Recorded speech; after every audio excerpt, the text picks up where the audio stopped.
이번 시간에는 109페이지에 4번 손해배상 책임의 보장에 관한 우리 업무 보정 설정에 관한 규정을 살펴보도록 하겠습니다.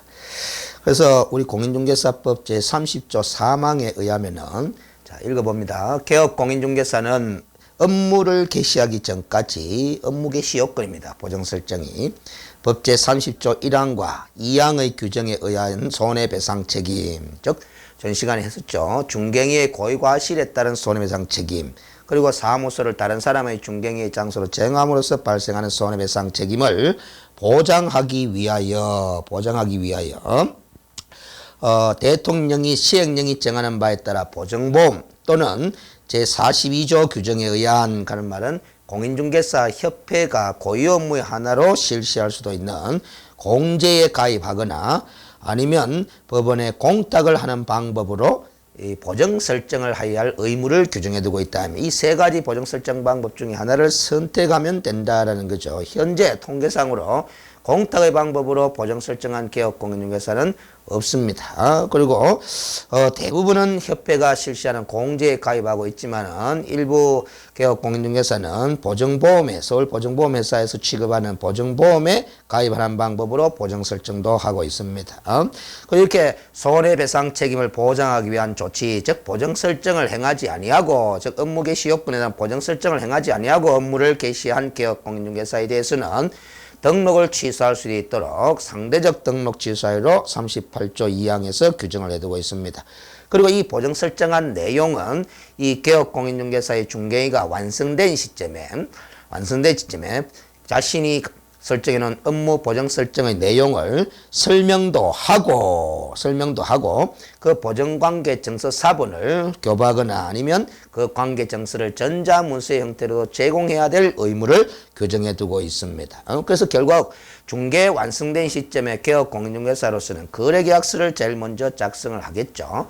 그리고 확인설명서도 작성하고, 그래서 그 거래계약서와 확인설명서를 교부하면서 보정 설정에 관한 내용도 설명도 해주고 그 보정관계증서 사본도 함께 교부해야 되는 그런 의무를 이행해야 됩니다. 그래서 그 설명할 내용으로는 보정 설정 내용이죠. 1번, 2번, 3번을 굳이 외울 필요까지는 없습니다. 보정 내용이라고 생각하시면 되는데, 이 개업 공인중개사가 보정 설정 방법 중에 공탁의 방법으로 보정을 설정한 경우만큼은 그 개업 공인중개사가 폐업 또는 사망한 날로부터 3년 이내는 그 공탁금을 회수할 수 없도록 하는 회수 제한에 관한 규정을 특별히 두고 있습니다. 이 각조 137번을 보시면은 공탁금만큼은 회수를 제한하는 규정을 둔 취지에 대해서 국토교통부의 전자민원 답변을 소개해 놨는데, 중개 의뢰인에 대한 손해배상을 보장하고자 한다는 점에 있다는 것을 고려해 보면은, 즉 이 공탁금을 회수 제한 취지가 손해배상을 보장하고 한다는 점에 있다는 것을 고려해 볼 때 등록 취소 처분을 받은 경우라든가 보정을 다른 보정으로 변경 설정한 경우에도 기존에 설정되어 있었던 공탁금만큼은 회수를 못하도록 해야 되지 않느냐라는 이런 답변입니다.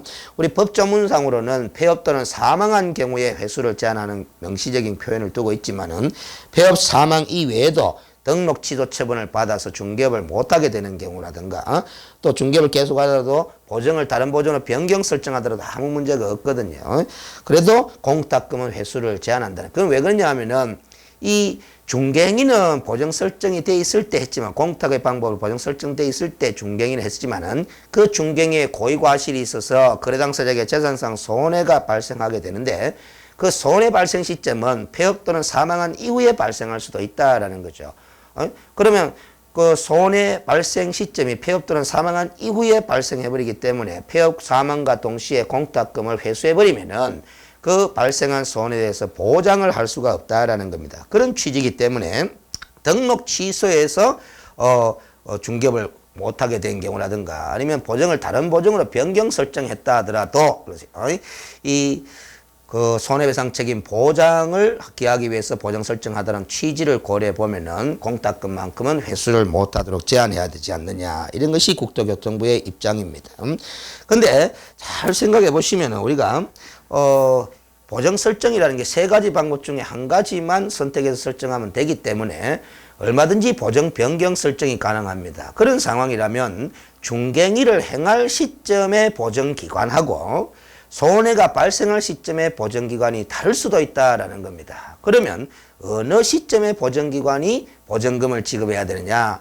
손해 발생 시점에 보정기관이 지급하는 것이 아니라 중갱이 당시에 보정기관이 지급을 해야 되거든요. 그 중갱이 당시에 보정기관이 공탁기관이었다면 다른 보정으로 변경 설정했다고 해 공탁금을 회수해 가버리면은 나중에 그 변경 이후에 발생한 손해에 대해서 보장을 할 수가 없게 되는 문제가 발생한다는 거죠. 그 다음 뒷페이지에 110페이지에 보시면은 판례 사례를 좀 소개를 해놨는데 우리가 이제 이 보정 설정의 방법으로 보정보험이나 공제에 가입하는 방법도 허용이 되어 있죠. 둘 다 보험입니다. 근데 이 보험의 성격에 관해서 우리 대법원 판례는 이른바 타인을 위한 손해보험계약의 성격을 지닌다. 이렇게 판시하고 있습니다. 타인을 위한 손해보험계약이 여기서 타인이라는 것은 의뢰인을 지칭하는 것이다. 이렇게 이해하셔도 됩니다. 그래서 결국 가입자는 보험의 가입자는 개업공인중개사지만은 그 이익을 보는 사람은 당연히 뭐다? 의뢰인이 된다는 거죠. 타인이 이익을 얻게 된다는 거죠. 그래서 개업공인중개사의 중갱이에 고의과실이서가 재산상 손해를 입은 거래 당사자라는 이 타인이 이익을 얻게 된다라는 거죠. 그래서 이 손해를 입은 거래 당사자는 직접 보험자인 보험회사에다가 보험금을 청구할 수 있게 된다라는 겁니다. 가해자는 개업공인중개사인데 그 가해자가 가입해놓은 보험회사를 상대로 보험금 지급 청구를 거래 당사자가 직접 할 수 있다. 이런 판례입니다. 1번은. 그리고 2번 판례는 우리가 공제도 일종의 보정보험적 성격을 가진 제도이기 때문에 결국 공제계약도 타인을 위한 손해보험 성격을 지닌다. 이렇게 같이 처리하면 되는 거죠. 그런데 타인을 위한 손해보험계약이기 때문에 우리 상법 659조에 보면은 보험자의 면책에 관한 규정이 있습니다. 그래서 659조가 어떻게 되어 있냐면은 보험사고가 보험계약자 또는 피보험자나 보험수익자의 고의 또는 중대한 과실로 인하여 생긴 때에는 보험자는 보험금액을 지급할 책임이 없다. 이렇게 규정을 해두고 있는 것이 보험자의 면책에 관한 상법 659조의 규정인데요. 타인을 위한 손해보험계약의 성격을 지닌 것으로 해석을 하기 때문에 이 공제계약이나 보정보험계약, 보정설정 방법의 하나로 체결하는 보정보험이나 공제계약은 이 보험자의 면책에 관한 상법 659조 규정을 적용할 수 없다라는 겁니다. 그래서 가입자인 개업공인중개사가 고의 또는 중대한 과실로 보험사고를 터뜨린 경우에는 우리 상법 659에 따르면 보험자 입장에서는 보험회사 입장에서는 보험금을 지급할 책임이 없다라는 건데 결국 개업공인중개사가 공제계약 체결하고 보정보험계약 체결하는 것은 누구를 위해서 체결한 거냐면은 개업공인중개사의 중개 서비스를 제공받는 의뢰인을 위해서 보정보험에 가입하거나 공제에 가입했기 때문에 가입자인 개업공인중개사 고의로 중개사고가 결국 보험사고가 되는 거죠. 보험사고를 고의로 중대한 과실로 보험사고를 발생시킨 경우에도 그 거래 당사자로서는 보험금 청구가 가능하다라는 소리입니다. 자, 그리고 이 3번 판례는 이 거래 당사자가 보험회사를 상대로, 즉 공제기관을 상대로 보험금 청구할 권리를 가지게 되는 것은 1번 판례와 2번 판례를 통해서 우리가 이해를 했는데 그 보험금 청구권의 소멸시효를 얼마로 볼 거냐라는 거죠. 그런데 우리가 결국 손해를 입은 거래 당사자는 보험회사나 공제기관을 상대로 보험금 청구하는 목적이 손해배상금의 명목으로 보험금을 청구하는 것이기 때문에 그 권리의 성격을 보험금 청구권으로 볼 거냐, 아니면 손해배상 청구권으로 볼 거냐, 이게 이제 문제가 되는 거죠. 손해배상 청구권설에 입각하면은 소멸시효는 민법 규정에 따라서 3년이 되는 것이고, 우리가 보험금 청구권설에 따르면 상법 규정에 따라서 소멸시효가 2년이 되는 겁니다. 그런데 이 판례는 아세요? 좀 오래전에 나왔지만은 손해배상 청구권설에 입각하지 않고 보험금 청구권설에 입각해서 소멸시효는 2년이다 이렇게 봤다는 거죠. 그래서 우리가 이 판례에 따르면은 손해배상 청구권을 보느냐 아니면은 보험금 청구권으로 보느냐 그 공제금 지급 청구권의 성격을 보증보험금 지급 청구권의 성격을 어떻게 보느냐에 따라서 소멸시효가 달라지게 된다는 의미에서는 상당히 중요한 의미가 되는데 우리 각주 138번을 보시면은 2015년 3월 12일부터 시행되고 있는 상법에 따르면 상법이 개정이 됐다는 거죠. 그래서 보험금 청구권의 소멸시효가 종전상법에서는 2년이지만 이게 3년으로 개정이 됐습니다. 그래서 결국 그 뭐 보험금 청구권수로 보느냐 아니면 손해배상 청구권수로 보느냐에 따라 달라질 문제는 아니고 어찌됐든 우리가 그 재산상 손해를 입은 거래 당사자가 공제금 지급 청구한다거나 보증보험금 지급 청구하는 그 권리의 소멸시효는 어찌됐든 몇 년이 되느냐 3년이 된다라는 겁니다. 그래서 자, 그리고 111페이지에 보면은 구체적으로 이제 그 업무 보정 설정의 내용은 어떻게 법이 규정해 두고 있느냐 하면은 방법은 우리가 보증보험, 공제, 공탁 세 가지 중에 한 가지를 선택하면 되는데 보정 설정 기준 금액이 얼마냐 하면은 법인인 개업 공인중개사는 즉 법인 형태로 중개업을 하는 경우에는 2억 원 이상입니다. 다만 그 법인인 형태의 개업 공인중개사가 분사무소를 두는 경우에는 분사무소 한 개 설치할 때마다 1억 원 이상을 추가로 설정을 해야 됩니다. 이 추가로 설정이라는 단어의 의미는 정액 설정을 의미하는 거죠. 주된 사무소에 이미 2억 원 이상의 보정 설정되어 있는 데다가 1억 원 이상을 더 정액 못해서 설정해야 된다라는 겁니다. 분사무소에 별도로 1억 원 이상의 보정 설정하는 것이 아니다라는 점을 주의하셔야 되겠고요. 법인이 아닌 개인인 형태로 중개업을 행하는 개인인 개업 공인중개사의 경우에는 1억 원 이상의 보정 설정을 요구하고 있습니다. 그래서 개업 공인중개사의 종별에 따라서 보정 설정 기준 금액이 달리 설정되어 있습니다. 근데 우리 법인 형태로 중개업을 행하는 자 중에 소위 특수법인이 있죠.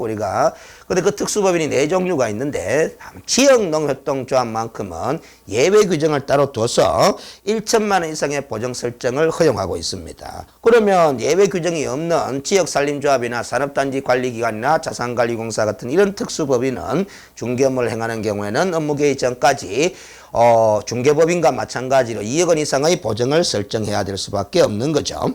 자, 그리고 이렇게 개업 공인중개사가 업무를 개시하기 전까지 보정 설정 기준 금액을 갖다가 준수하는 범위 내에서 보정 설정을 했으면은 등록관청에 신고를 하는 것이 원칙입니다. 그러나 그 보정기관에서 해당 등록관청에 보정 설정한 사실을 직접 통보한 경우에는 개업 공인중개사로서는 보정 설정 신고를 생략할 수도 있도록 허용하고 있습니다. 그 실제로 우리가 협회에서 고유 업무의 하나로 실시하고 있는 공제에 가입한 개업 공인중개사 입장에서는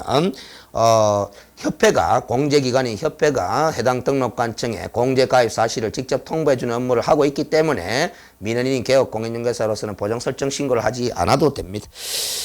자, 그리고 보정의 변경이라고 되어 있는데 변경과 재설정을 함께 정리를 하겠습니다. 그래서 우리가 변경 설정이 얼마든지 가능하다 하는 걸 먼저 인식하셔야 되겠고 또 이 재설정은 이런 부분에서 문제가 등장하는 주제죠. 뭐냐면 이 보정 설정의 방법이 3가지인데 보정보험이나 공제에 가입하거나 공탁인데 공탁은 기간이 없습니다. 그래서 재설정의 문제는 발생하지 않는데 보정보험에 가입하거나 공제에 가입하는 경우에는 1년 가입한다, 3년 가입한다 이렇게 가입 기간이 있기 때문에 유효기간이 있다는 거죠. 그러면 그 기간이 만료됨에 따라서 업무를 계속 수행하고자 한다면 법이 요구하는 수준대로 다시 보정 설정을 해야 되는 겁니다. 이런 걸 재설정이라고 하는 거죠. 그런데 우리가 보정 설정이라는 것은 업무 개시 요건이기 때문에 개업 공인중개사가 중개 업무를 수행하는 기간이라면 한시라도 보정 설정이 단절돼서는 안 된다라는 점을 명심하셔야 됩니다. 그러면 보정 변경 설정의 경우에도 언제까지 보정 변경 설정을 해야 되느냐 하면 이미 설정한 보정의 효력이 있는 기간 중에 해야 된다라는 거죠.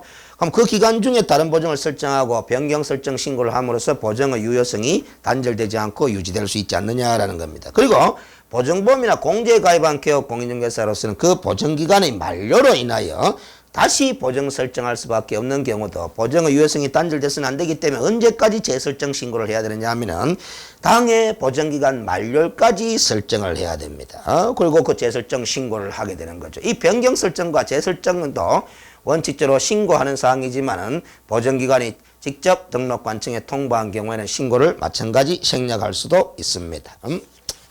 자, 그리고 112페이지에 보시면은 보정보험금의 지급 등이라고 되어 있는데 결국 공제금을 지급한다든가 공탁금을 지급한다든가 보증보험금을 지급한다 하는 거는 개업 공인중개사가 거래 당사자에게 재산상 손해를 발생시켜서 공인중개사법 제30조 규정에 따라 손해배상 책임을 지게 되는 상황이 발생했다라는 상황이죠. 그래서 이때 손해를 입은 중개의뢰인이 손해배상금의 명목으로 업무 보증금을 지급받아 갈 수 있다라는 겁니다.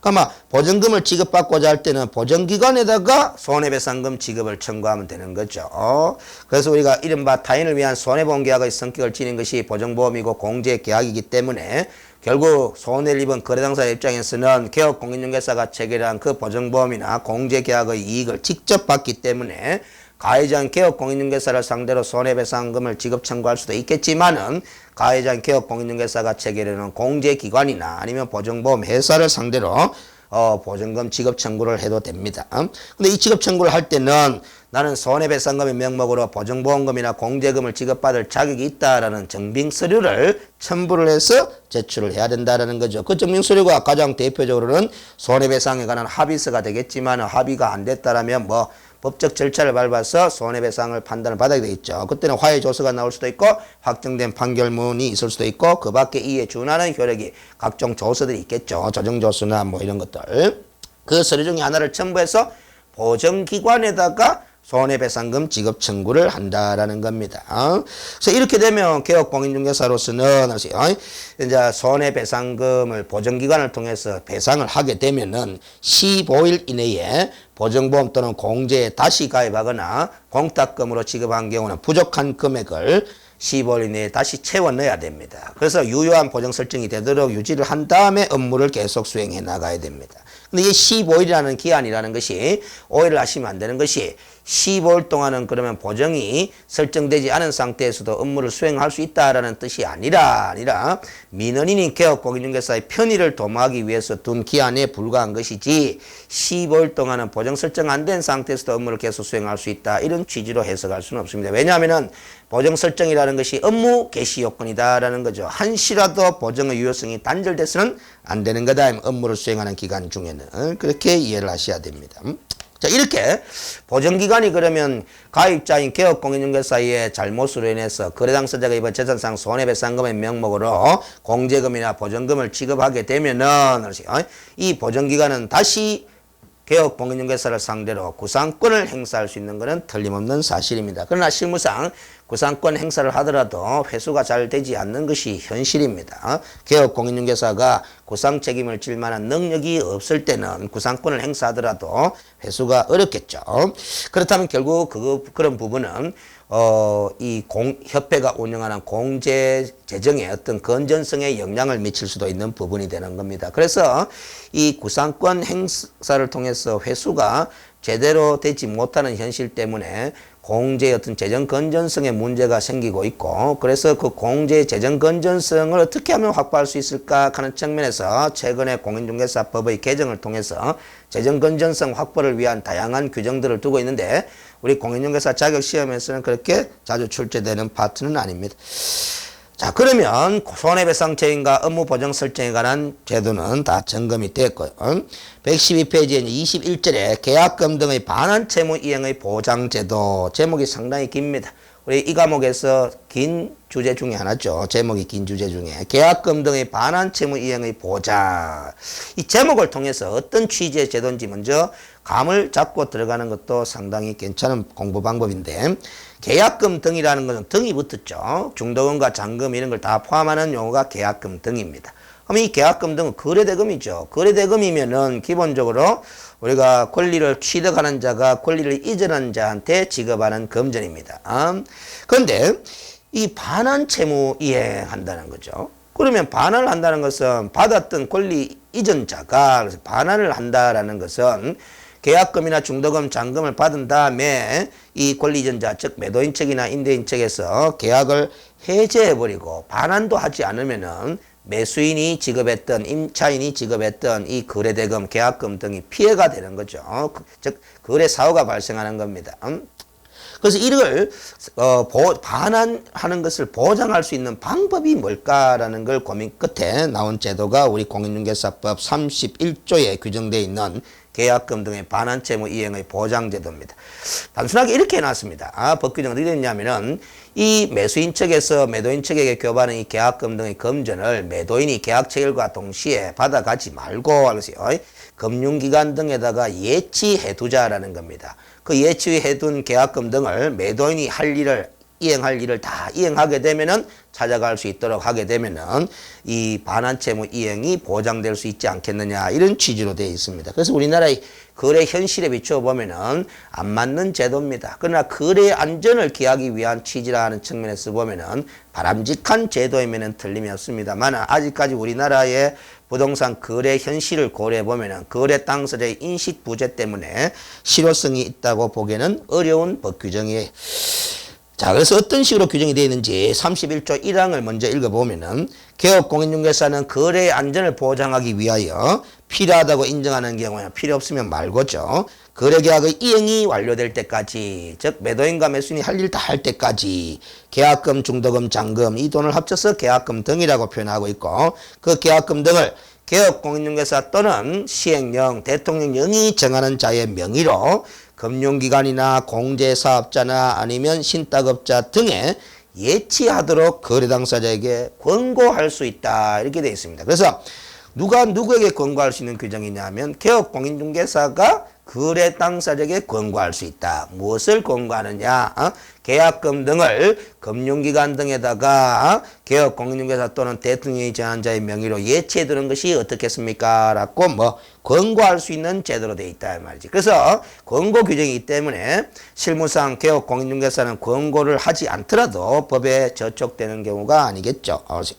또 권고를 했다 하더라도 거래 당사자가 그 권고를 받아주지 않아도 아무 문제가 없습니다. 그래서 실무상으로 개업공인중개사 이렇게 예치할 것을 권고하는 사례도 찾아보기 드물고 또 권고를 했다 하더라도 거래 당사자 특히 매도인 측에서는 권리 이전자 측에서는 그 권고를 받아줄 가능성이 현실적으로 상당히 희박하기 때문에 실효성이 없다고 보여집니다. 그런데 우리가 객관식 문제의 그 특성상 예치 명의자와 예치 기간을 우리가 구별해서 정리를 할 필요가 있기 때문에 이렇게 표로 만들어 봤는데요. 예치 명의자는 개업공인중개사 명의로 예치할 수도 있고 또 대통령이 짜는 자의 명의로 예치할 수도 있는데 그 대통령이 짜는 자라는 것은 바로 은행법에 따른 은행이다, 보험업법에 따른 보험회사다, 신탁업자, 최신관서, 공제사업자 그리고 에스크로우 전문회사입니다. 우리가 이 계약금 등의 반환채무 이행 보장 제도를 에스크로우 업무와 유사한 제도로 볼 수 있다 이렇게 평가하는 교재들이 상당히 많은데 이 에스크로우라는 것이 거래계약의 이행 업무를 대행하는 것을 에스크로우다 그렇게 이야기를 합니다. 그래서 그 에스크로우 업무를 전문적으로 수행하는 전문회사도 우리 대한민국에는 있습니다. 스튜어트 코리아라고 제가 기억이 나는데 아마 에스크로우 전문회사가 따로 있습니다. 하여튼 이런 자의 명의로 금융기관 등에다가 예치할 것을 권고할 수 있다라는 겁니다. 그 주의를 할 거는 개업공인중개사 명의로 예치할 것을 권고할 수도 있다라는 겁니다. 자, 그런데 예치기관이 우리 법 규정상 명확하지를 않아요. 그냥 금융기관, 그 다음에 신탁업자, 공제사업자, 그리고 또 등이 돼 있어요. 그래서 제가 표안에 보면 금융기관이라는 단어의 범위를 어떻게 볼 것인지 물음표를 표시해 놨죠. 또 등이라고 하는 사람은 또 누구를 또 포함하는 개념으로 볼 것인지 명확하지 않다라는 겁니다. 그래서 과거의 기출문제 하나가 그 예치 명의자에 속해 있는 최신 관서는 예치 명의자도 될 수 있지만은 예치 기관도 될 수 있다라는 식으로 출제가 오로 처리된 바가 있는데 명확한 근거가 부족합니다. 제가 볼 때는 출제에 문제가 좀 있었다라고 보여지는데 어쨌든 그냥 넘어갔습니다. 그래서 이 예치 기관의 범위에 최신 관서가 포함되는 명확한 근거가 없어요. 금융기관에 해당되는 건지 등에 해당되는 건지 명확한 근거가 없습니다. 그래서 제가 표에 물음표를 달아 놓은 거죠. 특히나 이 금융기관이 범위는 각 법마다 금융기관의 범위를 설정할 때 달리 정하거든요. 은행법에 따른 금융기관의 범위와 또 금융기관의 구조 개선에 관한 법인가 그 법에 따른 금융기관의 범위가 다 다르거든요. 어느 법에 따른 금융기관인지 근거가 그래서 이 명확한 근거가 없다라는 점을 제가 지적해 두고요. 그 다음에 113페이지에 보면은 2번에 계약금 등의 예치 관리에 관련된 1, 2, 3의 규정을 살펴볼 건데 이 1, 2, 3의 규정은 개업공인중개사 명의로 금융기관 등에다가 예치할 때만 적용되는 겁니다. 그래서 그 대통령 영위 전환자의 명의로 만약에 예치하게 되는 경우라면은 이 1번, 2번, 3번의 규정은 적용사항이 없습니다. 그 점을 주의해서 잘 정리를 하셔야 돼요. 자, 그래서 1번은 어떻게 되어 있냐면은 개업공인중개사는 거래당사자가 계약금 등을 개업공인중개사의 명의로 금융기관 등에 예치할 것을 의뢰하는 경우, 즉 개업공인중개사 명의로 예치하자라고 거래당사자가 인정하는 경우에는 계약 이행의 완료 또는 계약 해제 등의 사유로 인한 계약금 등의 인출에 대한 거래 당사자의 동의 방법, 그리고 반환채무 이행 보장에 소요되는 실비, 그 밖에 거래 안전을 위한 필요한 사항을 약정하여야 한다 해놨습니다. 그래서 공부를 어떻게 하시면 편하냐 하면은 그 인출에 대한 거래 당사의 동의 방법을 1번이라고 메모를 해두시고, 반환채무 이행 보장에 소요되는 실비를 2번이라고 메모해두고, 어떻게 정리하시냐면 개업공인중개사 명의로 금융기관 등에 예치하게 되는 경우라면은 개업공인중개사는 거래 당사자와 1번과 2번에 관한 사항을 약정을 해야 된다라는 겁니다. 1번과 2번에 관한 사항을 약정을 해야 된다라는 겁니다. 자, 왜 약정하는지는 2번과 3번을 보시면 알게 되어 있습니다. 2번 보면은 개업공인중개사는 자신의 명의로 금융기관 등에 계약금 등을 예치하게 된다면은 자기 소유의 예치금과는 분리해서 관리되도록 해야 되겠죠. 당연히 자신의 돈이 아니니까. 그리고 예치된 계약금 등은 거래 당사자 간의 수수가 돼야 될 금전이니까 거래 당사자의 동의 없이는 인출해서는 아니 된다라는 겁니다. 그러면 거래 당사자의 동의하에 인출할 수는 있다는 거죠. 개업공인중개사가. 그러면 그 인출을 하고자 할 때는 거래 당사자의 동의 방법을 미리 거래 당사자와 약정을 해둬야 된다라는 겁니다.